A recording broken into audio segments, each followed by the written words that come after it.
د ایران خلاف د اسلامي امارت تازه اقدامات. دا چې د ایران خلاف د اسلامي امارت ځواکونو تازه څه اقدام کړی، جزئیات را سره ویډیو کې وګورئ او چینل هم سبسکرایب کړئ. سلام درنو لیدونکو، ستړي مه شئ. 15 ټانکره بې کیفیته تیل له نیمروز ولایت بیرته ایران ته ګرځول شوي دي. د سټنډر ملي اداره وایي چې پرون یې په نیمروز ولایت کې 15 ټانکره بې کیفیته تیل بیرته ایران ته مسترد کړي دي. دغه ادارې ویلي چې په دې وروستیو کې په خورا جدیت د بې کیفیته تیلو د واردولو د مخنیوي لپاره عملي ګامونه اخیستل شوي دي. یادې ادارې له ټولو سوداګرو غوښتنه کړې تر څو هېواد ته با کیفیته توکي وارد کړي.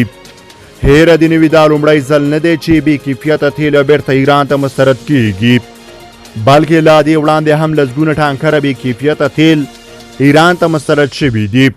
بل د خوشحالۍ خبر بیا دا دی چې سږ کال میدان وردګو کې 4 ټنه شات تولید شوي دي.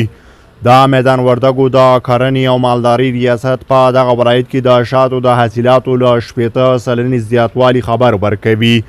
د کرنې د رئیس په خبر تیر کال په دغه ولایت کې د شاتو 26 ټنه حاصلات راټول شوي وو، خو سږ کال دغه حاصلات 4 ټنو ته لوړ شوي دي.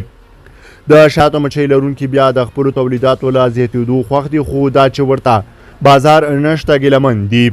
خو د میدان وردګو والي بیا د شاتو مچیو فارم لرونکو ستونزو ته د رسیدو او کورنیو تولیداتو ته د بازار موندنې په برخه کې د هلو ځلو ډاډ ورکوي. د میدان وردګو د کرنې اوبو لګولو او مالدارۍ ریاست د معلوماتو پر بنسټ اوس مهال په دغه ولایت کې د شاتو مچیو 114 فارمونه فعالیت کوي چې 550 کسانو ته پکې د کار زمینه برابر شوې ده.